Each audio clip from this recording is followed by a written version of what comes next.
Anthony, Tony, the Bomber, Bellew, is one of Liverpool's most celebrated boxing champions and one of the sport's most authentic fighters. During his professional career, he recorded a total of 30 wins, 1 draw, and only 3 losses. He boxed for the love of the sport, to better his life, and because it was the one thing that made sense to him.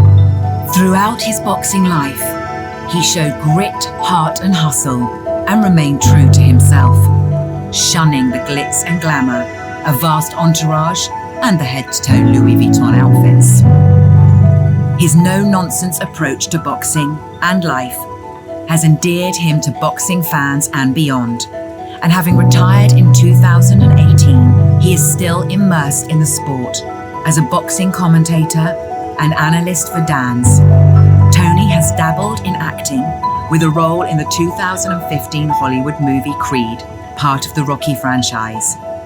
He's had guest appearances on A League of Their Own, Celebrity SAS, he's written a book and hosts his own podcast. Tony Bellew is angry. He is married to wife Rachel and has 4 beautiful boys. Ladies and gentlemen, we are thrilled to be in conversation with Tony Bellew this evening. So please, put your hands together for Tony Bellew and your host for this evening, me. Welcome to In Conversation here at Rockwater. So, Tony or Anthony? Whichever is easier. I mean, I'm known as Tony and been great at punching in the face as Tony. So, yeah, that's what I'm really known as. But I mean, when I'm at home, obviously, they'll put me Anthony, my mother, my father, and my wife. Yeah. Not my kids, but the wife, yeah. Okay, so either is fine with you. Nothing bothers me. Yes, I've been called far worse than Anthony and Tony. Yeah, them 2 are fine. Okay. So doing these interviews and research, it quickly became apparent to me that it's not just about the subject matter you're known for when speaking to somebody. It's about your life and what led you to being a boxer. So if you don't mind, may I start as Anthony as a young kid, like around 10? What was it like? Yeah, what was life like for you? As a 10-year-old, confused, didn't know what I wanted to do. And at 10, I think my father left when I was 10. So, a confused kid who didn't know what he wanted to do. And I suppose I didn't know I wanted to play football for a football club. I think that's the only thing I didn't know I wanted to do. Yeah. 10 years old, a kid who loves playing football, an absolute dreamer. When I can remember, as a 10-year-old, a happy kid. Yeah, you were happy. And you said you say that like most boxers you think come from nothing or the wanting to make a loved one proud. And I'm just wondering kind of where, and they have to have fire in their belly, obviously, because it is such a hard career. So your fire in your belly, kind of where it came from, was that from a kid because you feel something? Yeah, I mean, I grew up in an environment, and I don't mean to tarp on, I grew up in a really tough environment. It wasn't that bad. Yeah, I had 2 very loving parents. Yeah. I had 2 older brothers, a younger brother, and I had some of the best friends that anyone could ask for. Yeah. But I was always driven, and I always I hated to lose. Anything I'd done, I wanted to win. I was driven, badly driven. I mean, I give the kids good items on FIFA, on the basis. Any games we play, I have to win. I'm not the dad who let him win that one. Nope. He's got to lose, and he's got to lose well. He's got to know that nothing's given. Everything's in. Yeah, and you learn from losing. Yes. Oh, massively. Yeah. I don't think anyone has ever learned much from constantly winning. Everyone's lessons and defeats and the greatest lessons in life come from loss. Genuinely believe that, whether it's in sport, whether it's in life. If you just go through life and it's plain sailing, you wouldn't have learned nothing. No, and life isn't like that, is it? There is no plain sailing in life. No matter where you come from, there's journeys to be had. It's difficult, and everybody's got a story. It just happens we're sitting here and listening to mine because I'm sometimes put on a pedestal, which I don't agree with, but I'm put on a pedestal because I've achieved things that people think are impossible. They're not impossible. Anyone can achieve the things. No, but they take a lot of grit and determination and pain. And as we were speaking earlier, it's a life. What you've done, it's not, it's a life choice. No. A boxing and professional boxing at a high level is not a sport. No. It isn't. It is not a hobby. It is a way of life. There is no two ways about it. As an amateur boxer that travelled the world and I boxed in my country and won multiple tournaments, I was a 3-time ABA heavyweight champion. I was part of a team and I enjoyed it. I loved travelling the world. It was brilliant. But when you get into the dark, murky world of professional boxing, you soon understand you are a piece of meat in a business, basically a meat factory. And you get on the product line, you are just another piece of meat that goes wrong. You have to make yourself the best Angus steak on that line you can possibly make yourself. Yeah. And it's very, very hard to do. You know, when you boxers are very brilliant boxers. I've never seen one brilliant boxer and all-time legend come from privilege. And that's why there's no point in me giving you my opinion if it's not backed up by any kind of facts. Yeah. And no boxer in the history of the sport has ever rose to the top of the sport and come from privilege. It's never happened, and I don't ever foresee it happening. It comes from a grit, a determination. I'm not saying you have to be in complete poverty. No. I was never in complete poverty. I never missed a meal in my life. Got a good father who provided too. So you see the nicer things of where a place where I'm from, the nicer things, better things you always want that we didn't have. The people who did have them were people who were doing unforeseen things. Yeah. And that's the only way that we've seen as a way out until I come across boxing. And because I'm a kid who come finish school, I didn't have no qualifications. No. And I didn't have a really bright future, but I had this dream of being a world champion boxer.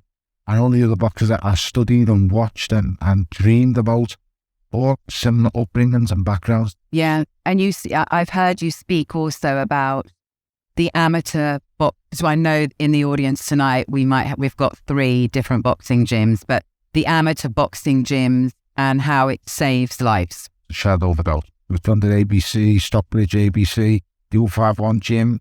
I have no idea where I'd be today. Because them gyms gave me the motivation, the dedication and the sacrifice. Then going them places allowed me to use all them attributes that I've just spoke about there. Yeah. The dedication, the discipline, the sacrifice. Without them gyms, I can't use them. No, totally. And then I thought it might be a nice opportunity to thank the coaches that are in the audience tonight, because they put their commitment, their hard work, their love, their passion into the boys sitting here tonight. And they turn up every Monday, Wednesday and Friday, and they're there with the punch bag. So thanks, guys. Because a huge factor is without them amateur coaches and without, you see, as I said before, professional boxing is a business and it's a brutal, horrible business.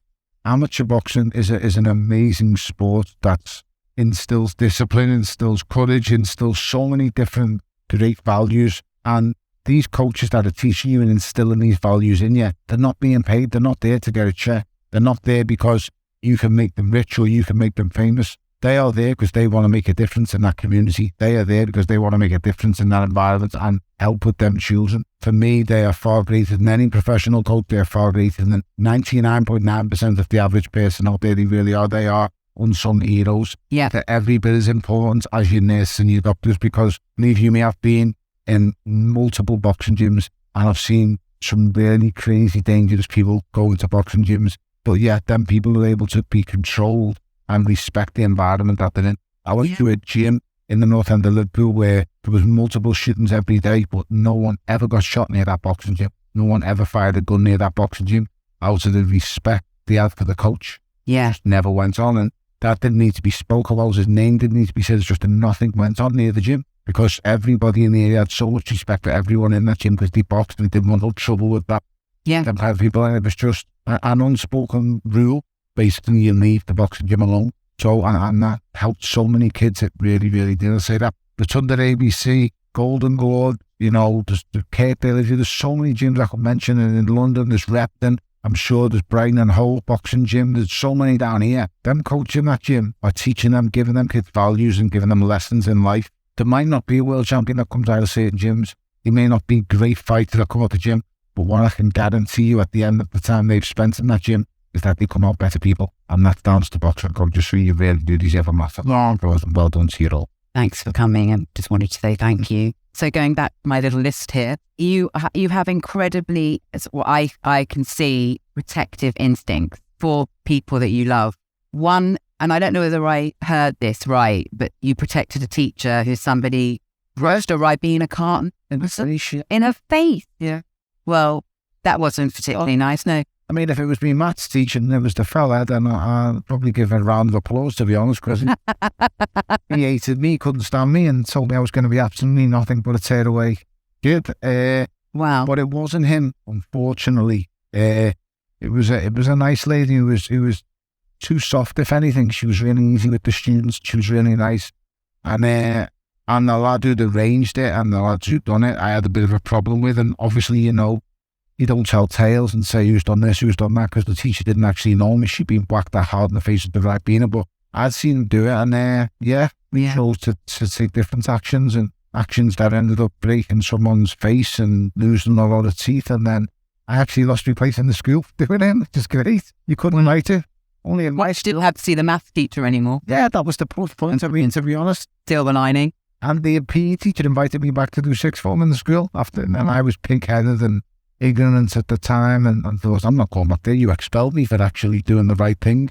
And they said we had to because of the damage it caused to the boy's face, but that's another story. That's another story. Yes. And then you were also really protective to your brother inside and outside school, because it was in the 90s and your brother was gay. Yep. And it was harder then than it is now. So how was that? Being young, and gay in Liverpool just doesn't go down very well in the 90s. Goes down a lot better these days. A lot more people are accepting of young gay men. But when he was young, and as I say, being mixed race, our mother's black, our father's white, it didn't go down well. So, and he's not your gay fella you wouldn't know is gay. That's the best way of putting it. You definitely know our Liam's gay because you hear him before you see him.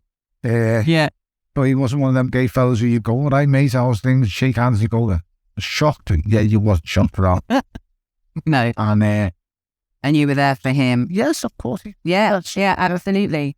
So do you think you've always, that's just in you, isn't it? We're up to protect people that... Yeah, I mean, I don't know. I don't want to sound like I'm some kind of sheriff or some kind of... I'm not. I'm just a normal bit. I would assume anyone would do that for the family. So I don't want to be made out to be something I'm not. But yes, of course, I protect them. I would fight. And I'm not going to lie, I've enjoyed fighting since I was a kid. Like, fighting's never scared me. No, you don't. You've never got... I'm not afraid of any man. I mean, I'm petrified of my wife, but I'm not scared of any. I'd like to meet her. Yeah. I'll interview her next. So, because you said that it was the first thing that you felt that you were really good at. Yeah. And that it gave you meaning. You felt it gave you meaning. How old were you when you kind of first thought, oh, I'm good at this and I like it? I was weighty and chunky as a kid. I mean, Dad took me to do kickboxing. And at 11 and 12, he started doing pads with me and doing stuff in the yard, in the house when he was allowed to come round. And we would do pads. And it was like, you can punch a little bit. And I was like, okay. So he said, next time you have a kickboxing match, punch him straight in the face. So a kid come running at me in a tournament. It was Birmingham or Manchester. And I just hit the kid straight and he just dropped on the floor. And I was like 12 and I thought, this kicking stuff's not very effective, but this punching stuff's brilliant. And the kid dropped down and I thought, I'll have a bit of this. But the referee disqualified me. It was semi-contact kickboxing and you're only allowed to tap and score points. So I was like, I've won the fight and I don't care what the referee says. I was really running off with my hand. These fellas, you're a disgrace, get away from the mat. And I thought, okay, so I think it was about 5 or 6 weeks later, we go to another tournament and this kid comes running at me this time, and this kid time's a bit bigger, and instead of throwing a straight left hand, I threw a straight right. And this time he went down and he didn't just jump back up, he stayed down. And I was like, wow. And he disqualified me again, another referee. And the coach just said to me at the end of the day, he said, I think you need to go to an amateur boxing gym. I said, well, I think this is going great here. I mean, I should keep hitting people, we should keep going down. I said, I'm happy. Yeah, I'm made up. They're not hitting me back. And then I went to an amateur boxing gym. I'm not going to lie, the first time I went in, everyone was really good at punching people in the face. And everyone was fitter than me and in better shape. So I was a little bit, I wouldn't say intimidated, but I was intrigued and I'm wary. Because when you put into a different environment, you don't know anyone and the training techniques are different and it's not what you're used to. You're nervous. It's not nice, you're uncomfortable. So I had to quickly learn to get comfortable being uncomfortable. And that's how you adapt and that's what you do in a boxing gym. You just got to get used to it. It's not going to be plain sailing. It's not going to be easy all the way through, but I had the dogged determination. I'm going to get better at this. I'm going to show you So every little beating that I did take in the sparring in the gym, it inspired me and pushed me to go one further, come back, get one better. And yeah, it went on and on. It was the only thing, in all genuine honesty, that made my father really proud. Yeah, and that was really important to you. I just was a kid who was so hell-bent on showing him I can do something better than he can. And lads don't usually like to admit it, but you just want to do better than their old father. And I'm sorry to say, that's just the way it goes. But not everyone's as honest and brutal.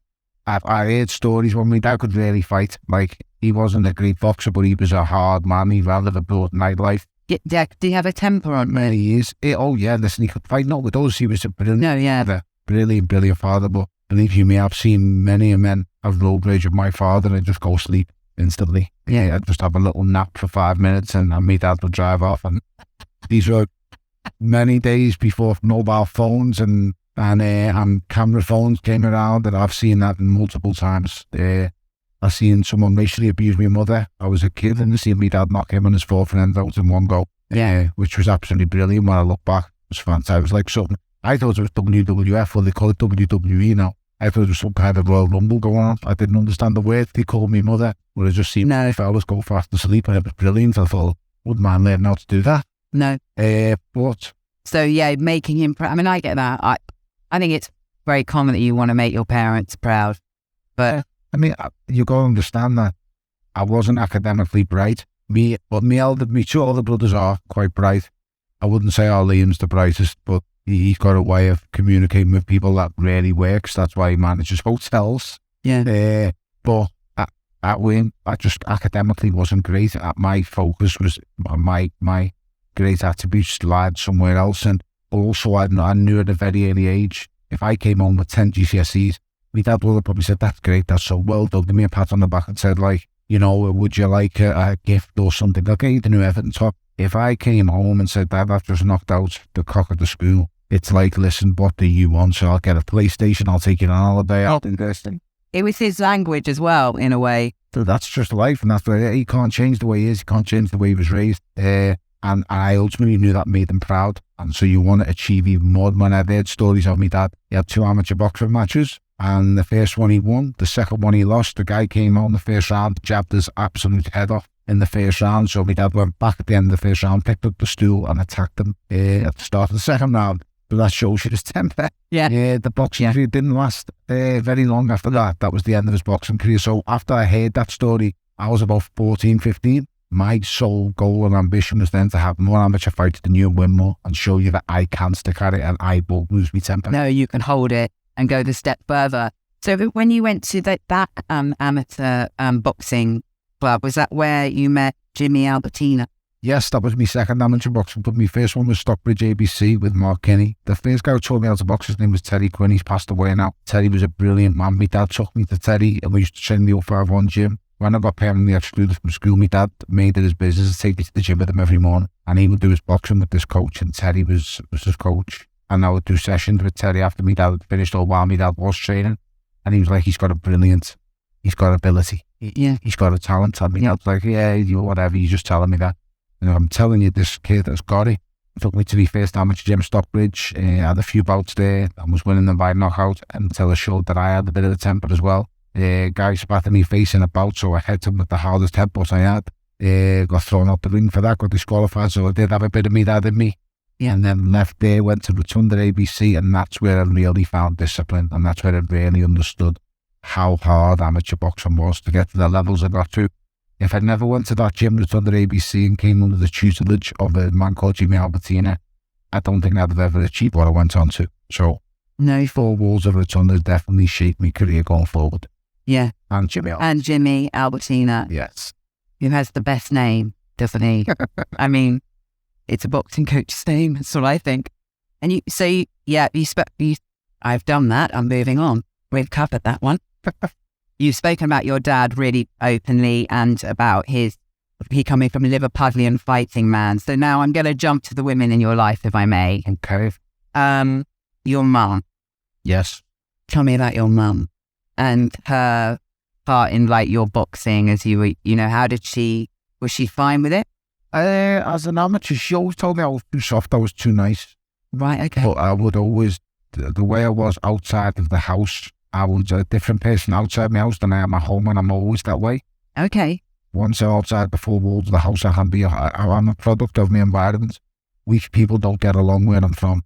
And if you're weak, it will be exposed immediately. And if you can't have it, in Liverpool, you've got to do one or two things. You've either got to be good at telling jokes or good at having a fight.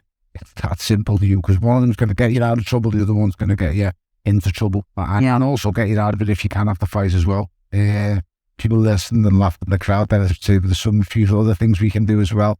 I don't need a big imagination to think what you're thinking, but I wasn't one of them either. I wasn't very good at that. But yeah, it is what it is. I am what I am. Because my mother was someone who, I was a lovely, well-mannered kid.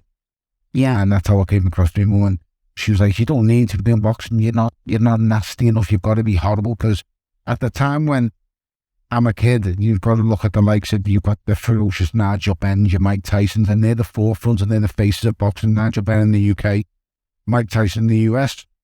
And for people like your mother, for a woman looking from the outside, then you'd think that they're animals and the maniacs. You don't realise that when they go home, they're just normal people. But boxing is their business, that's their sport, that's their job. And I could turn into that animal, that maniac, when I'm in a boxing gym. But when I come home, it's very easy for me to separate.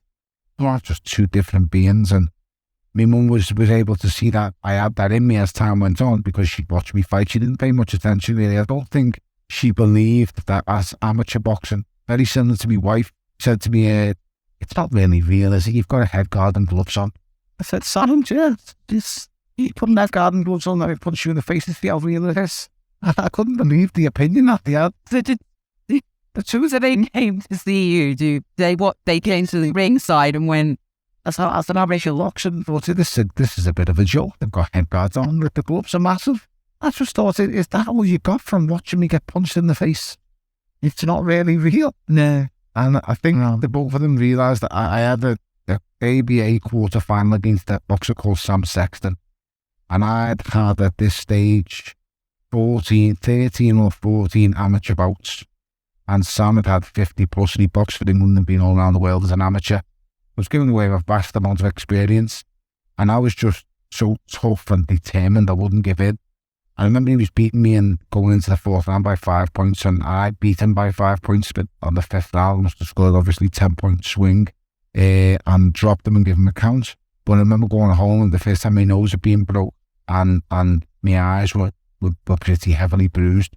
And I think it was at that point my mother thought, oh yeah, that isn't like a game of tick with a pillow, gloves on and head guards. He's really hurt. Yeah. But at this stage now, I was working on night door security as well. So, nightclub security, and I was going to box in Everton Park on the night that I go to work on the door, and that night my hands were black and blue, so I couldn't work on the door, so my dad said, go home and have a night off, which he would never do. And I got home, my mother was like, why are you home early? I was like, my dad said all my hands were shaking and rattling, black eyes, and her nose was broken. Wow. Yeah, and then 2 weeks later, you'd have to box again in the semi-finals of the ABAs, and then go another 2 weeks after that for the final of the ABAs. So thankfully, I'd done all right and won it, but they soon realised it was very real, because the higher up levels you go to win an ABA title, it was very, very hard then. Yeah, the stronger, the fiercer the punches, and the harder the hit. As you go up the rankings, you meet guys who are just as good as you. Sometimes they're better than you, but your tactics lay out better than theirs. So I would meet guys sometimes who were stronger than me, but I was faster than them. I would meet guys who were faster than me, but I'm fitter than them. Yeah. I would have to get on the chest, let them hit me a couple of times, well, I'm going to hit you. If you hit me 3 times, I'm going to hit you 5. Yeah. You've got to be willing to get punched in my face 3 times to hit him 5, and it takes a certain type of mentality to go through them things, but as I say, it can be done, because I'm living proof. Yeah, you are living proof. And so then moving on to another woman in your life, your wife, Rachel. Yes. Because behind most successful men, there's an amazing partner. Yep. I say we first met when I was 9, everyone goes, what you mean you met when you're 9? I was 10. People's minds just race with themselves and say, that's your mind, not mine. So yeah, I was 10. I made the unforgivable sin of tapping up my mate's sister. Never been forgiven for it. Yeah, so we first met when we were kids, and I was knocking at my mate's house, and his sister answered the door, and we just knew each other then. We didn't really pay any attention, to be honest. And it was just, hey, Rachel's your Neil. And Neil comes out, we go and play football, and we go to the youth centre, get up to madness and nonsense as kids. And then, you know, fast forward 9-10 years, I'm working on the nightclub door, and it's at an after-hours venue in Liverpool called the Sunrise. I'm letting people in, and a girl shouts to me, Anthony. And I thought, at this stage now, I'm 18, 19, whatever it was. And I thought, at this stage, everyone calls me Bomber or Bellew. No one calls me Anthony. Like, people didn't call me Tony at this stage. And I thought, they just calling me Anthony. So I looked at her, she said, Anthony. I said, you talking to me? And she went, yeah, I've talking to you. I said, who are you? And she said, it's Rachel, Neil's sister. My eyes looked at her, Rachel Roberts. And she went, yeah. I said, Jesus Christ, you didn't look like that the last time I seen you. And yes, she looked absolutely stunning. She's just a good looking girl. Yeah. She looked absolutely amazing, stunning. And me being a boxer undefeated at the time, thinking I was Johnny Concrete and King of the Women. Tried every single trick in the book I possibly could. I thought I was Julio Iglesias, to be honest. And I just got absolutely bombed out and told to leg it. Let it in the club for nothing, got it in for nothing. It was £10 a head. Still should get the money back off her, to be honest. And she just said to me, I said, can we have your number? Can we talk? And she just went, no, stay away from me. You're a doorman. You're an idiot. And I was pestered. I said, what about your Neil? Your Neil will be made up for me. You go out. No, he wouldn't. He'd be absolutely disgusted. I was just, I tried. And then I had the night off a couple of weeks later. I had about one. I was out with my mate celebrating, and I seen her. I pestered the life out of her again. No. And this was just for a phone number. It wasn't even for anything else, like just a phone number. And then she said, you're just going to carry on pestering. She said, tell me what, give us your phone number. And I thought, she's actually smart. She's got rid of me by asking for my phone number. She's never going to phone me. Anyway, and on the Sunday, she phoned and she went, what do you possibly want? I said, can we just go to pictures or something like that? And she went, yes, we'll go to pictures, but that's about it, because I can't be dealing with you. You're full of nonsense and shite. And I was like, okie doke, sound. We went to pictures, and that was the end of it. I barreled away, wound around, many more times to the pictures, sitting in my mum's on the couch for hours and talking nonsense to her. It finally wore off. I'm not sure if she bought into the dream or she actually just thought, he's not going to stop pestering me until I give in. Yeah. So it worked in the end, yeah. Yeah. And we've never looked back, to be fair. We don't have this perfect, you said we've met when you were 9. It sounds like this romance and everything's been great. Ups and downs. Of course. The perfect marriage, the perfect life does not exist. No, it takes patience and bending and, a lot of things. Killed me many times. Don't worry, the feeling is mutual. So, but we learned to get through it, and without it, I wouldn't be where I am. We wouldn't achieve what we've done. We've created something that's really amazing. We've got 4 beautiful kids. We've got a great life. We come and go as we please, and we do things that we only dreamed of doing. Neither of us come from privilege. No, she's been understanding, and that we were saying earlier that, you were away, you've been away, you have to go away a lot, and all those things that come with it. Yeah, she does a fair bit of whinging about that, but to put up with it and get on with it. She's a brilliant mother, and a man can ask no more from his wife. No, to be the best mother that you can possibly have, because I've got this. I'm pretty old fashioned in that I'm not one of these men who thinks that women belong down the sink and just cook. I believe that's absolute nonsense and bollocks. I'm glad about that. I actually do all the cooking in our house, and I'll help do cleaning when I can, and I'll help do things, but make no mistake, she's the mum, and she does everything for them kids possible, and she's brilliant at what she does. She's a fantastic mother. Because your kids go from 17 to 2, so it's 17, 14? 17, 14, 9 and 2. I'm the Muppet who started again. Well, I'm not the Muppet, because if men gave birth, I'll be totally honest, there would be no babies in this world. Women are better than us. I have no doubt about that in my life. Women are better than men. I really like you, Anne. I'm just honest. And no. They just are. I'm telling you, they're just better individuals, just better people, stronger, more resilient, but definitely crazier.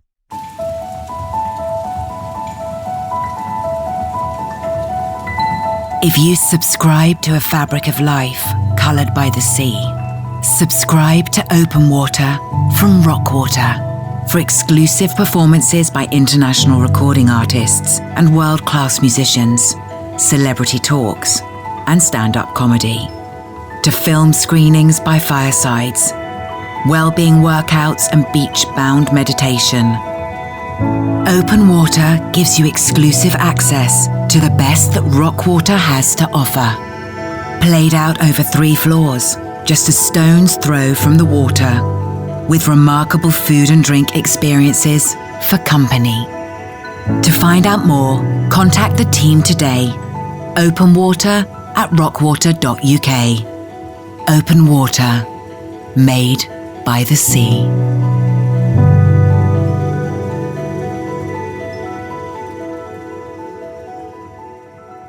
So you had 2 of your biggest fights towards the end of your career, both with David Haye. Yeah. And if I'm right, for the first fight, I feel a bit rude saying this, but you were maybe the underdog. Oh, yeah. There's nothing rude about that. No, well, I feel a bit rude saying it. So not every dog for both. Well, I didn't want to say that. Felt rude. Truth can't hurt, so tell the truth. I was the underdog. How did that feel? Because a lot of people don't like that label, or were you okay with that label? Because you were like... Absolutely spot on. I was made up. Absolutely no pressure. Everyone thought I was going to get me head punched in. Yeah. And it was basically the Hulk against Mr. Soft. Yeah. Yeah. I was made up. I mean, I basically couldn't lose. I mean, according to David, I was the worst world champion ever. He will beat me whenever he sees fit. I have no say in this fight. He will knock me out cold as soon as he chooses to. David's words, not mine. No, I know. And with a headband on. Yeah, absolutely unbelievable. I know. I love when you were, it was the, you were sitting together and you were like, man, you've got a headband. Yeah. If you could have seen... I laughed out loud, honestly. I thought that was just the funniest thing. One thing about me is I'm quite witty. And you have that from growing up in football dressing rooms. Any guys who play football, Sunday league, you cannot survive in a dressing room environment if you can't bounce back mighty quick. And believe you me, I have had the backside ripped out of me my whole entire life. Can be friends, football teammates, boxing gym mates. So to survive in any dressing room in a sporting environment, you better be ready. Now, someone like David, he's always been the star. He's always been the superb standout kid. Whether that's as an amateur boxer, whether that's a professional, no one's really just laughed at him and tore the back out of him. So when I done it, he literally just was lost and didn't know what to do. And when people started laughing at him, it absolutely infuriated beyond belief. Like David, before that first fight, genuinely wanted to kill me. He really did. I mean, I felt it. He knew. He's never ever been so angry walking through the ring as he was. And he'll tell you, he's quite honest and open, he'll tell you, he said, I wanted to absolutely decapitate you. Yes. To take my head off. And I just found it so funny that I thought it was absolutely brilliant. I played the blinder. Do you think he hadn't had any banter? Didn't know the banter. Well, your banter was brilliant, I have to say. Didn't have banter, did I? Didn't have it. Because when you don't go in a dressing room or you don't have any dressing room kind of antics or have anyone bouncing back, but when you just surround yourself with yes people all the time. It's not good. No, it's not. And then you lose a sense of reality. You lose a sense of not just being a genuine normal. I think it's just being a normal human. Yeah. We'll think I'm a little bit nuts, but I'm not one of sorts to throw an insult at me right here. I mean, I'll take literally half a second to bounce on right back at you. I mean, I'm not encouraging you to stand-up comedy. I mean, that's what you need. You need to go back. Bounce one right back. I mean, I'm looking at people around you and I've got loads in me head. Come on, man. To say, but I'm not because I'm a nice person. But if you fire something at me, trust me, I'll come right back at you. And David, there was just an accident waiting to happen for me to unload on. I mean, I did mess up with the original phrase because when I'd kind of set him up, I'd never planned anything in my whole boxing career. The only thing I planned was I fought BJ Flores in my first world title defence. And I didn't want to face BJ Flores. I couldn't stand him. He annoyed the life out of me. He followed me for years, telling me I was a blown-up light heavyweight. I was never a good cruiserweight. And the only reason I fought him is because he was David's good friend, nightclub buddy, I like to call him. And I just said, I'll fight him as long as David Haye commentates ringside. Now, Eddie ain't never seen this coming. And he said to me, well, why do you want David? I said, as long as you guarantee David's commentating ringside, I'll fight BJ Flores. So I beat up BJ Flores. I absolutely smashed him from pillar to post. It was dead easy. It was a really pleasurable job that I've done. I absolutely destroyed him. And straight away, I knew I've spotted David Hay in the crowd where he was working for Sky Sports, and I set the roles really quick. Because you've got to remember, David Hay was just coming back after retirement into the heavyweight division. He just knocked out 2 unbeaten heavyweights back to back, and he was hot on everyone's lips. David Hay looks great since he's come back. His muscles are massive. He's dead strong. He's dead fast. And then you've just got this really mouthy scouser who's just kicked the Toblerone at him and by accident called him SpongeBob SquarePants instead of Sideshow Bob. Proper mistake of the highest order. That I was talking that, like, sometimes I do get ahead of myself, and I was talking that fast I couldn't reach that. So I said, and you SpongeBob, I was going to say, I mean, it's Sideshow Bob. And I thought, you can't go back now, you've just got to go with SpongeBob. Own it, stick with it, own it, take the mistake. And like, when I said SpongeBob, he just looked at me and said, what are you on about? I said, now do you in that stupid haircut. And then I explained in the press conference after the fight, I meant Sideshow Bob, and everyone here knows, the Simpsons knows who Sideshow Bob is. He's the absolute double. And Not SpongeBob. Yeah, not SpongeBob. He has no resemblance to SpongeBob at all. I just probably watched the cartoon one too many times with the kids that week. That's what I was going to say, yeah. I've got a lot of children. Yeah, I've got too many, but yeah, that's another story. And I lit the touch paper. I knew. See, one thing I've always understood with boxing is there's not much I don't know about boxing. I've studied it my whole life. It's the only thing I'm really good at in life, and it's the one thing I truly know and understand. And the sad fact is about life and boxing and how people look at boxing. Boxing's always going to be a popular sport in our country. It comes probably second only to football, and we have to understand football governs this country. This country is ran by Premier League football. It's ridiculous how big it is. But boxing plays second fiddle to it. And even you can have 2 of the best boxers in the world come together. But if they've got respect for each other and like each other, I'm sorry to say, it just doesn't float many people's boats. And I've witnessed this on multiple occasions, and I'll give you facts and evidence of it right now. So when Kell Brook fights Kennedy Golovkin, this is the best welterweight in the world against the best middleweight in the world. Now, this should have basically been Sugar Ray Leonard against Marvin Hagler, and the world should have sat up and took notice. But they didn't. They didn't care. Do you know why they didn't care? Because these 2 fellas stood in the middle of the stage, shook hands, and went, "May the best man win, mate. I wish you good luck. I wish you good luck." And everyone just went, "Can't be arsed watching that." No, they want yeah, mates. Yeah, people want to see one fella slap another fella, one fella say something about your friend, or one fella say, "I'm going to punch your face and I can't stand you." And I'm sorry to say, that sells.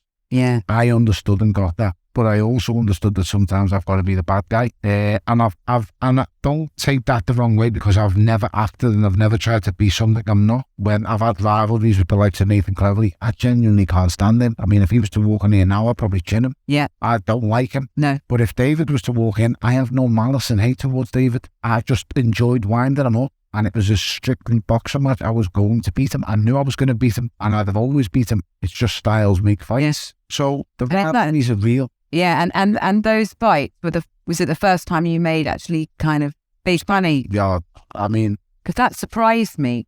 So I'd been British, Commonwealth, European, and world champion. Yeah. I didn't own my own house.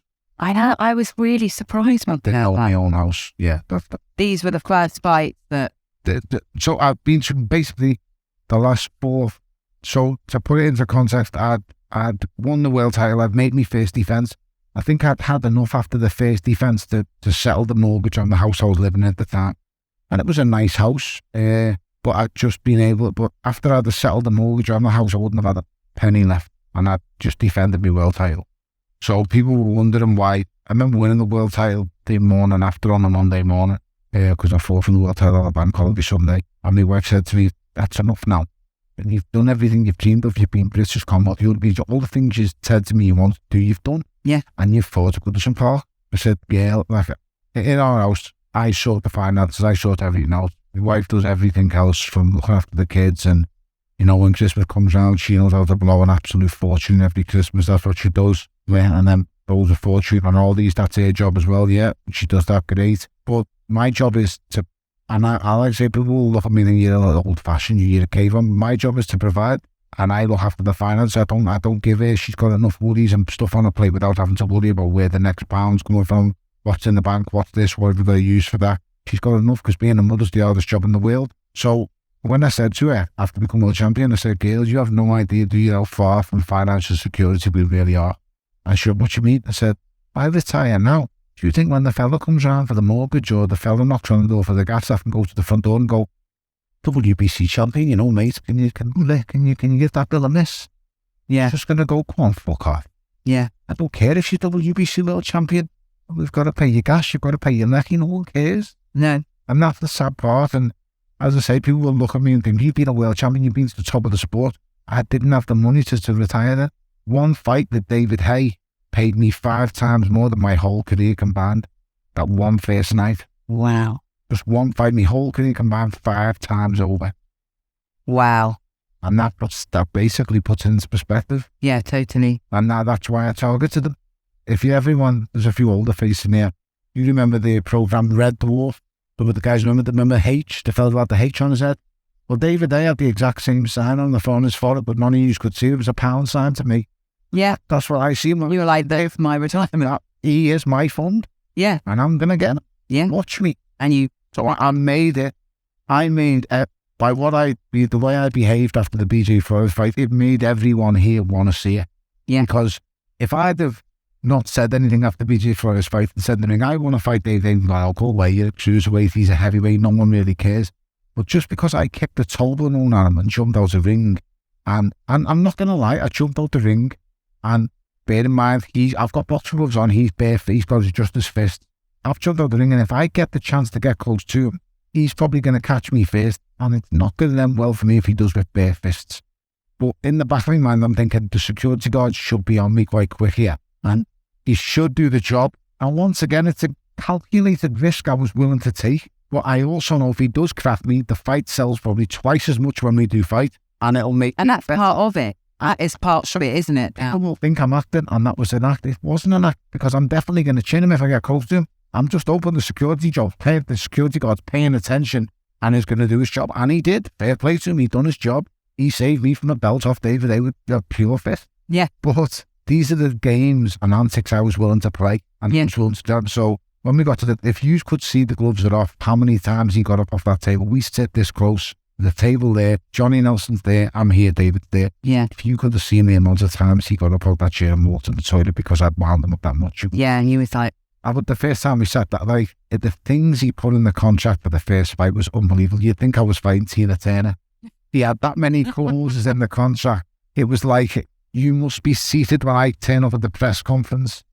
You shall not speak when I speak. Oh, my. You must do a certain thing. You must wear that. And I was like, Eddie was advising me saying, listen, you've argued to toss over your money because he pulled my pants down in the first fight for the negotiations for the fight, but I knew the percentage I was taking. I was worth a lot more. Yeah. But he didn't put a rematch clause in because he thought he was going to beat me that easy. So when Eddie said to me, you should get more, because I was bringing Sky Box Office to the table, because David at the moment was fighting on a channel called Dave. Yeah. And we all know what Dave is, because we all watch Dave when we want to watch Bullseye.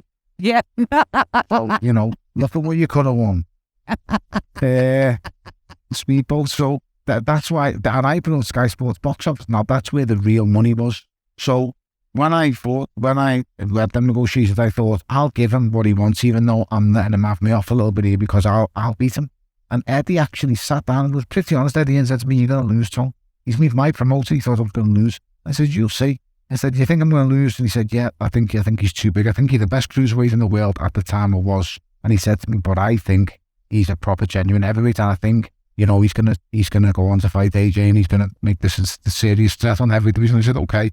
I said, so you take less of the percentage of my money? He said, sound. We shook hands on it. And that's why he took less percentage, because he thought I was going to get... He thought you were going to shoot me. Yeah. And am I right also that you and Eddie Hearn haven't signed a contract? No. It's kind of word of mouth.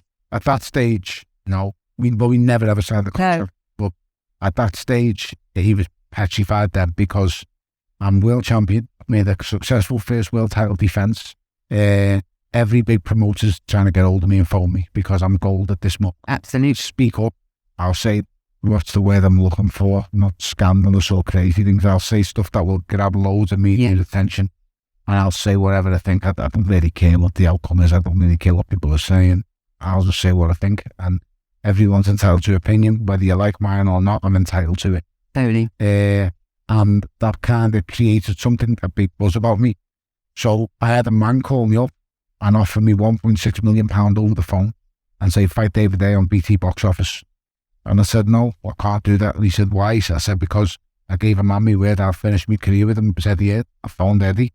Told Eddie, listen, I've been offered £1.6 million. Eddie said, you've got to take it. I said, I can't give you that kind of money. I said, I'm not taking it. I said, but the best thing that we know now is David really wants to fight me. So he's going to negotiate with you. David hates Eddie Hearn, but he did hate Eddie Hearn because he thinks he's a silver spoon kid. Yeah. He thinks he's been gifted role, but he hasn't. Eddie's probably one of the hardest working. Absolutely. If you're following in somebody's your dad's successful footsteps, you know, a lot of people sometimes say to me, oh, you're doing that because, of course, you know, my dad, it was known. And I kind of think, no, you know, you might get a slight open door, but you've got to hold it. You've got, you know, day in, day out. So that's kind of untrue. It makes me annoying. But you've got to make them. You've got to make them. And then to actually supersede what your father's done or what someone else done is virtually, it's very hard. Really? A lot of obstacles when they think you've been dealt a silver spoon. So I made Eddie and David's team negotiate. That was long and protracted. But yet the job got made in the end. And as I say, people from the outside looking, there's not a story you can't tell me that I haven't been to. I've been skint. I've thought in the December, my wife's blew all me fighting money on the kids' presents for Christmas, and I haven't got a pot to piss in January, and I've got a mortgage to pay, and I've got to think about 3 kids that I'm going to give them it. So there's no story that someone could tell me that I haven't been to, whether I've been turning up on a nightclub door at 18, 19. And I suppose to me, these are what this in conversation is about. It's about the life bits in the middle. You know, we see, don't we, the ends. We'd have no idea what people's ups and downs have been to get where they've got. And I just find them utterly interesting because then it makes people see people like you can be vulnerable. We're all vulnerable. We all have. Got a story, and this is the problem that we have today with social media. This is the big problem that I have. Social media shows everybody the destination, and it shows no one the true full journey. No. So could you see me going to work with me dad on the door after me dad's been in 2 comas, shot, stabbed, ran over twice, and I'm standing on a nightclub door with him asking him to come home? Yeah. No one sees that. No one sees me coming home after losses to Adonis Stevenson and Canada and crying yourself to sleep thinking your life's been crushed because I've been at this for 10 years, I haven't got a pot to piss in, and I don't know what I'm going to do next. Or my mates doing life in jail because they've been handling firearms and drugs, and that was the situation they were dealt, and there's no other way out for them.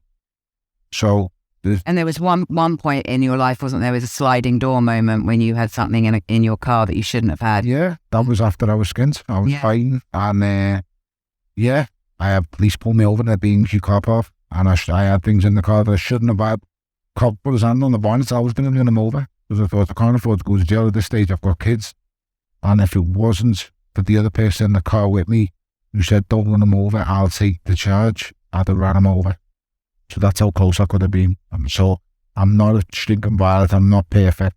And I've done some stupid things. Thankfully, I didn't follow through with that one.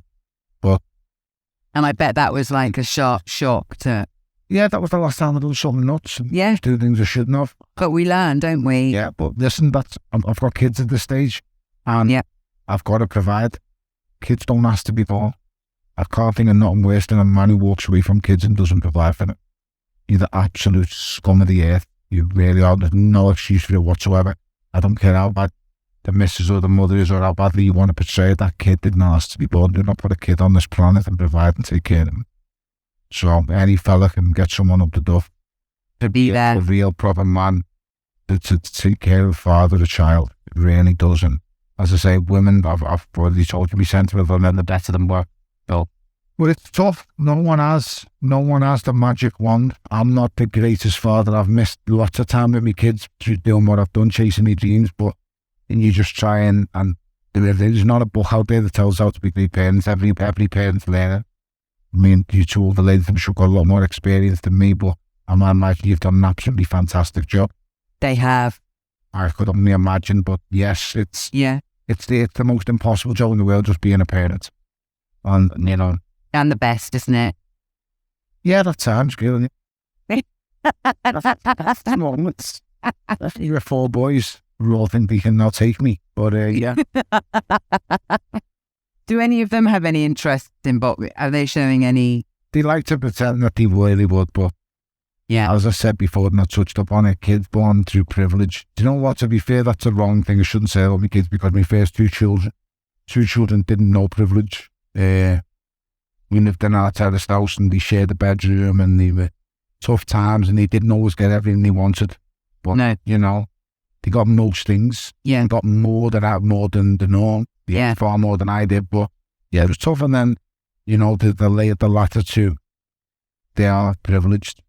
Yeah, the little 2-year-old. Yeah, the Telling you 9-foot belt on. Yeah, with little shits. No, you've got a 2-year-old who gets in the car and says to his 9-year-old, put your seatbelt on now. And then, yeah, this gets better habit of calling me Anthony to wind me up. And I'm like, what did you say? And he said, Anthony. And I ignore him and I ignore him. And then he goes, Dad, I'm sorry. I go, yeah, you little shit.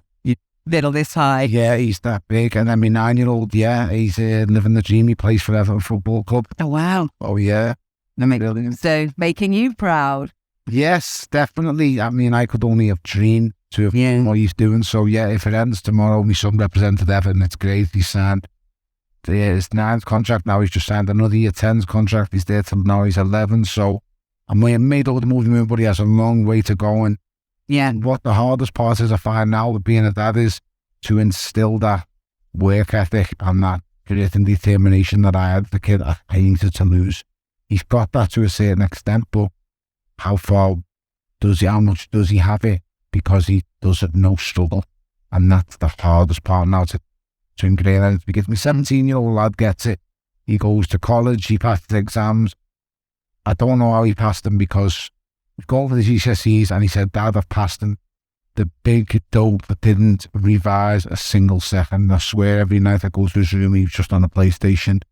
And I was like, you're going to fail these exams. You have not revised. Dad, I know all the answers. Dad, I know all the answers. And I was like, this just sounds so familiar. And then he passed the exams.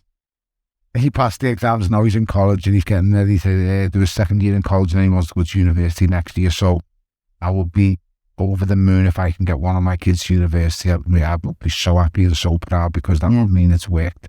Yeah. So yeah, that's the plan. Get one to do it. I'm not going to sit here and lie and think education's the key and it's great. And, you know, it's not. It doesn't mean it's not the all and end of the day. I would just love to see one of my kids experience the life of a university of a student and choose to do whatever. I'm not expecting any rocket scientists from my kids. I'm not expecting footballers or boxing champions. All I want my kids to be is happy. Absolutely. That is, And we don't all fit into the same box, do we? Some education is great and some it isn't. It's tough when you're in school and it's not suiting you. I'm going to jump now to something that was in your book. Okay. Here. I believe I've got it. You have got a book. You said you were never going to have a book. You've got a book. Never say never. I've said so many things that I said I wouldn't do. I remember being skint and saying I'd never spend £250 on a pair of shoes. I've done that multiple times. I remember saying I'm not going to ever buy a car. I would never spend money on a watch. I wouldn't do this. I'm a walking contradiction. I've just done absolutely everything I said I wouldn't. I say that's a human's prerogative. You can change your mind. Yeah. But I was fascinated in the book when you describe prep for a fight. Okay. That you can't think of family. So is that like you go into the other? Yeah, well. And your mindset 100% and focused on the fight. And if anyone would step in your way, you'd knock them out. Yeah, listen, it's not anyone who can live in a Holiday Inn Express from 3 months at a time, leave you me. It's not. No. Holiday Inn Express is just not great. And after I've got through certain fights, I had the money to stay in really nice hotels, but I punished myself to stay in this hotel, this absolute bin. And when you go to the camps, they're rugged and austere. There's no flouncy fluff. You know, they are hardcore. And some boxers go for the luxury, but you never have. You want to be on your own. In camp, on my own, in Rotherham, the most boring and dullest, dirtiest, horrible place in the world. Sorry if anyone's from Rotherham. No. If you're from Rotherham, you're 100% agree, and that's why you've moved here. Just a horrible place. But every week I'd go for the only time it was good, I would turn up with 13, 14 weeks to go. And the first 2 weeks, I would still be able to eat, not what I want, but the diet would be slack. So I would go to pictures once a week on my own. So for the first 2 weeks, I would go to cinema, I would be allowed a milkshake. That was your treat? Yeah, that was my treat. What flavour? you know what, I get a birthday cake flavoured milkshake, and I swear it was the greatest milkshake ever. It was fantastic. I'm a child, I know, I get it, but that's what I liked. And after them first 2 weeks, then you get down to the 12 weeks, that's when it turns into a horrible dark camp. And every week, your mood gets worse, it intensifies, you just get angry, you wake up, and you're in the Holiday Inn Express, you go to sleep, guess what, you're in the Holiday Inn Express, you go down the stairs, you're still in the Holiday Inn Express. It's just the groundhog day, and it's horrible. My iPad and the microwave. Wow. And that's for 3 months at a time. And So what was your microwave? Because isn't like a big part of training kind of what you eat? yeah, but all my foods throughout camp would be meal prepped. Right, so it'd be chicken and rice. Yeah, chicken rice, steak rice, fish rice, and you just heat up in the microwave. Yeah, okay. But for the last 4 or 5, no, actually for the last time I made cruiserweight, there was no carbs after 4 p.m. in the day. We were talking when we had our break, weren't we, that you do have a bit of butter in your diet. Is that when you're training or when you're not training? Just because I was talking about cooking for my son we don't have butter, I'm not allowed any butter.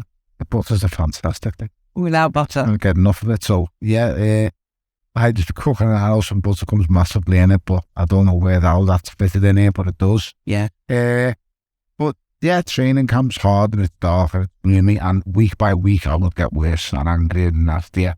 And by the time it comes to week 12 of camp and you're getting ready to walk out the hotel, you literally want to kill the world. So you're ready for the fight. You just get nasty. I would snap. Monday, Tuesday in the hotel, Wednesday home, Thursday, Friday in the hotel, weekend home. But when you're at home in fight camp, you're not ready. You probably should be in there. You might as well just stay in the hotel because you're constantly studying, thinking about the fight, the opponent, what's he doing, what am I doing? Am I doing enough? Am I doing too much? You're trying to recover as well, ice baths. You know, you're looking at 12 sessions a week. Wow. Spread out over the days, and it's long, it's hard, it's a nasty process, and it's tough, but... And when you went home, did they know to kind of leave you alone? Yeah. Yeah, because that's kind of the For pattern. many years, you just go home and it's like, got parents evening? I'm not interested. Sorry. Yeah. We trying to go for a meal? No. But once it's hard, I regret big parts of my life with doing that, coming home, kids' birthdays, yeah, go out, go on. There's this, there's that, give me kid a kiss, happy birthday, I'll see you after. And you're just not relevant, you're not present, you're not there. No, because you have to become that person to get in the ring. You have to. Yeah, I bet. It's not like that, but it's just so hard when you're in camp because you don't want to leave anything to chance. People think I'm joking when you say your life's on the ring in a boxing fight. Some people just don't go home. Some people go into boxing and just never make it home. And when you get to the levels I've been to, they are literally killers with boxing gloves on. And it's happened time and time again. People used to always take the mickey out of me and they take the piss and go, yeah, Tony Bellew just wants to get home safe to his wife and kids. I weren't pissing around the first time I said it. We kind of made a moniker out of it now through social media and stuff like that, but I weren't messing, especially when I was going up against the likes of David A. But the first David A fight, I've known David for a long time, and we were never friends, but I know what he's like, and I knew I'd wound up that much. I went to the solicitors before the first fight and signed a will, because I wasn't married to my missus at the time. She was my partner. And the money would have lost 40% if I hadn't written this will and put certain charges to it. Then would have took 40% out of the money that we've earned, and she wouldn't have got it, and the kids wouldn't have got it. So I knew full well he could have killed me that night because he's the one fighter who was powerful enough and dangerous enough to kill me. And I'm walking through the ring thinking that can happen.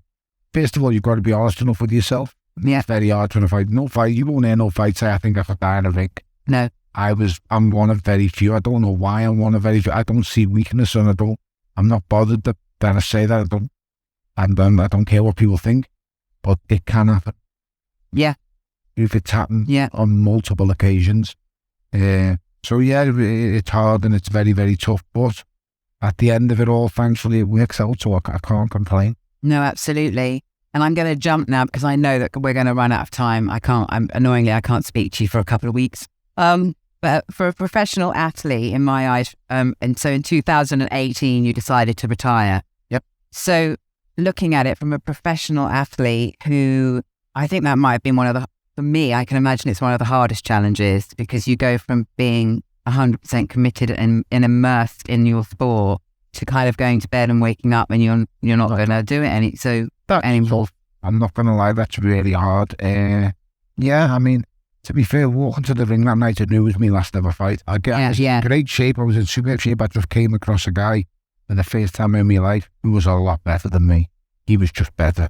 No matter what I'd done, I couldn't have beat him. He's a freak. He's unbelievable. Alexander Usyk was the best fighter I ever faced. Yeah, he was magnificent. He really was. So sometimes just got to hold your hands and go, you know what, he's better than me. And I had no problem with that. I'm happy I went out the way I did. But yeah, when you do finish it, it's lonely because you've got to understand you've been doing a job for 20 plus years and that's all you really wanted to do and all you really know and what you're really good at. And then you wake up on a Sunday morning and you just go, it's over. And you just fail because, I'm always going to be known for a year as he's the boxer, he's the full world champion or whatever have you. But when you've identified yourself as that, every year you look in the mirror for 20 plus years, it's like, it's over, it's gone. And it's so hard. I mean, I did have one eye on retirement. Yeah, I'm not going to lie. Yeah, but I didn't think it was going to be as tough as it was. It was really hard. Yeah, because I also watched Celebrity SAS, which is, did anyone else watch this with Tony in it? Oh my God, it's a brutal test of somebody's ability. Thank you. I've never watched it back. Oh, there was a couple of times I thought you might lamp up Anthony. I think I would have if I'd been standing next to you or you. I mean, I never. It was because everyone was on, look, I told you would. Yeah. It's the only reason. Well, you were like, I could see it and you were pushing in your face. But then I got really emotional too when you went into the meeting room, and they put the bag over your head and they walked you in, they started actually speaking and you were saying that you were frustrated and you missed punching people in the face. And you didn't know quite what to do with yourself. Brilliant. Punch people in the face, nothing better in the world. And you can punch people in the face and get paid for it. I've never punched somebody in the face. I might try it later this evening. There's still anyone here. Just definitely have a go when someone annoys you. It's absolutely brilliant. It's fantastic. Best reaction ever. But yeah, just when it stops, you've got to fill the void. And I'd had so much going on in my life at that time. And yeah, people use the word depression. And I feel that the word mental health is thrown around lightly these days. And I don't like it being used the way it's being used. I feel it's being used these days as a tool to accommodate certain people and give people relevance and presence. And it absolutely pissed me off and infuriated me. There is no greater depression or no greater thing than the word grief. And I know, so I experienced it. I was going to speak to you about that. No one can ever tell you something that you just can't figure out. Like one day something's going normal and then it's just gone. So when my brother passed away and was God nature's brother, you can't explain that. There's 2-year-old lad just one day minute here and then the next day he's gone. And that's unexplainable. So people talk about depression and watching a mother and father cry themselves to sleep, and that's unexplainable. And that is real depression when you can't figure it out. I understand people do have mental health problems, but you can get help and figure them out yourself. No one can figure out how a boy's just here one day and gone the next, and just gone off the face of the earth. So they're hard times, and going on that show helped me deal with it a bit better. Yeah, I was going to say, because it's actually quite an incredible program, and I don't know if I have the guts to sign up to it. And you didn't know the impact it was going to have when you did it, at all, I bet. They didn't. I said to them not to bring it up. I asked them not to, because I thought to myself, I've always admired men in the military, men and women, I suppose, but fellas in the high up in the SAS, you're like, as a kid on, you all want to be soldiers, and we all want to be shooting and jumping out of planes. We all love watching James Bond and Rambo, Commando, whatever it is. Rocky. Yeah, I mean, I love Rocky more than, I love Rambo more than Rocky, which is actually nuts to say that, but I did. But so when I got this opportunity, I thought, okay, I'll go on it. But I knew at the time I was struggling. Yeah. Because I'd not long been retired, and I didn't know what I wanted to do myself, and I was struggling with making me missus happy. That was the biggest thing. Like, the most important task, if she's happy, everything runs well in the house. Everything in my life's perfect. Yeah. And she's happy, and my kids are happy, but she was depressed. We wake up every morning, she's in tears. Every night she cries herself to sleep because her brother's gone, and they're like twins because they're born 18 months apart. I mean it. So when you can't, and I went on that show in the middle of that, and I couldn't figure out what to do. So going on that helped me massively. It really did, and it was really good. I mean, Ann Middleton is someone I call Fentanyl.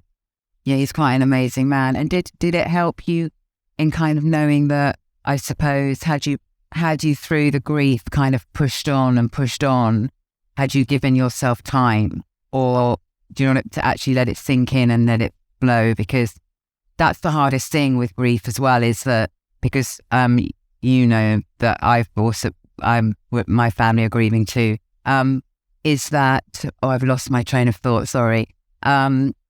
People think you're all right. You know, after 6 months, people go, you feel, you know, you're all right now. And of course you're not. You know, it's never going to go. Never. And are you feeling better now? And you don't know what to say to that, because you just think, are you really injured? Yeah, it's still there. So it's, a man on television said, you don't ever get over it. It's getting tools to cope with it and learning to endure the pain. So I suppose in doing that, did it give you, and it's also when you retired, it opens up a gap where it comes in because you've been busy. Yeah, it does, but you still coping mechanisms that you know that you'll find to cope with it yourself, and it's so hard, it's so difficult, it's impossible. It doesn't get, he's been 4 years now, and you know, not a single day goes by I don't think of him, and she doesn't, and I only have to look at it to know. But as I said, it's grief, and that's real. Yeah, that is something that can't be figured out. And like I said, the word mental health gets banded around so much these days, and I do believe it's banded around like a tool to help people see. But it's something that seriously needs looking at, and people really genuinely do need help. There's a lot of people that shouldn't just be for someone coming off some kind of celebrity program saying, I'm not getting enough money to survive after doing some Love Island program, you know what I mean? Mate, that's not depression. I'm sorry to tell you, lad. no, There's money is, people have got this thing about money that, and I'm not going to lie, I used to when you've got money, it solves everything. So all the bollocks doesn't solve nothing. I've met unbelievably wealthy people, rich people, and they're so sad and fed up because there's only so many things you can buy before it starts getting bored. And it's like, I love chocolate, but if I eat chocolate 25 bars a day, I'm going to eat it after 2 days. If you just keep buying what you really want, what you think you want, it gets bored, and after a while, the main thing is, are you happy? I know, it's like fighting, boxing. I kept thinking when I won the world title, that was going to be, after I won the world title, I feel like I've completed the game. I actually didn't feel like great big fulfillment. I thought, I've got this belt in front of me, I've dreamed of this belt my whole life, this is what it's about. Obviously wasn't. I just like fighting, got a skews in my head. And that's what I miss, and that it's just the things that make you happy, and just don't take them for granted, because once they're gone, you can't get them back. Just value your time that you're having. Don't.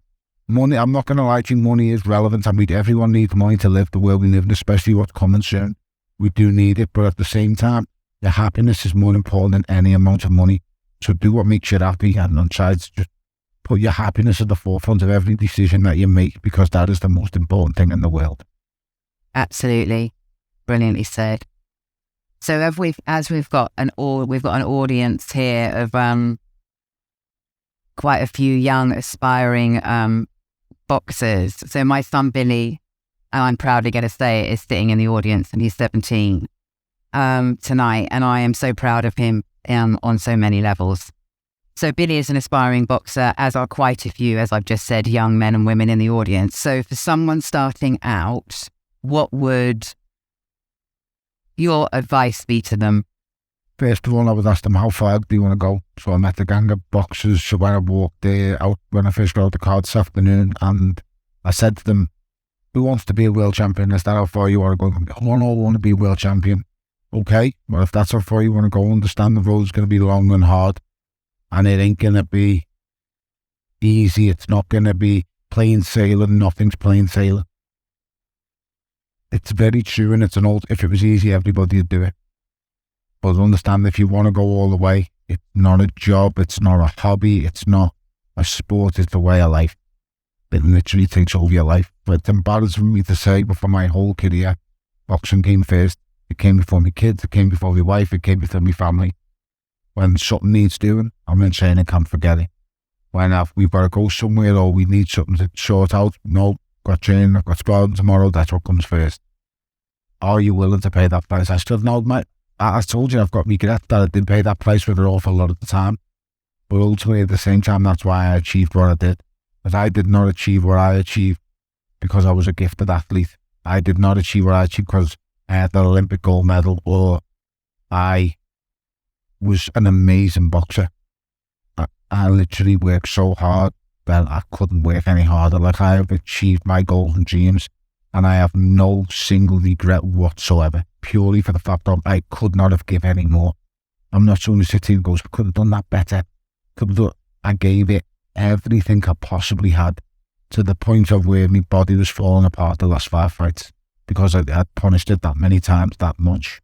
So don't have regrets. Give it everything you've got, and then when you're all finished, you can sit there, well, you know what? I might not have been good enough, and I might not have done what I wanted to, but you know what? I gave it everything, so I know I achieved as much as I possibly could. There's nothing worse than sitting there with regret, thinking, shoulda, woulda, coulda. Boxing is full of bitter, angry old men sitting there telling war stories and bruises about, I could have done this, and I was robbed of this, and I was robbed of that. It's absolute bollocks. You didn't work hard enough, and you didn't want it. Don't give me nonsense about, I couldn't get a break, I couldn't get this. Create your own breaks. Create your own break, create your own chances, and believe in yourself, because you can achieve anything you possibly want. I'm a fat, scally scouser from Liverpool. I've been in a Rocky movie, for fuck's sake. You have. And you're going to be in another one. Yeah, I've just done number 3 in February. First of all, I have to go back and LA last month, finish it off. You can do anything you want. Don't let anybody tell you can't. I'm telling you that. As that fat kid expelled from school, I was told I've been nothing. Wow. You'll be finished. No, you won't achieve much. And just to keep plugging away. I was called a bullshitter by every Tom, Dick and Harry in the boxing gym. Even in the amateur gym, I used to say to them, I'm going to box Goodson Park one day. I'm going to win a WBC world title. What nonsense is this fat idiot on? Constantly said, there's never been a fight at Goodson Park. Why is he saying there's going to be a fight at Goodson Park? I thought I'm never good enough to play. I genuinely did know that one. I understood that.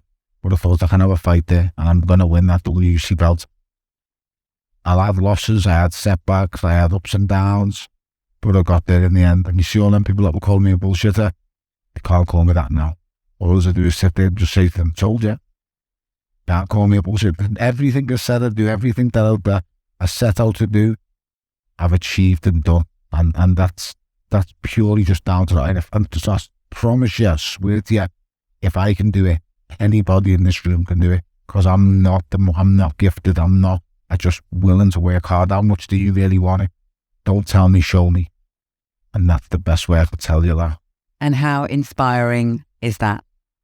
So on that note, I think it's a really perfect time to say, I just want to say thank you so much. Thank you.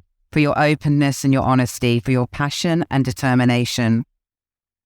That most good things come from sacrifice and hard work. That you can't change what happens, but you can change your attitude. It's been a complete pleasure.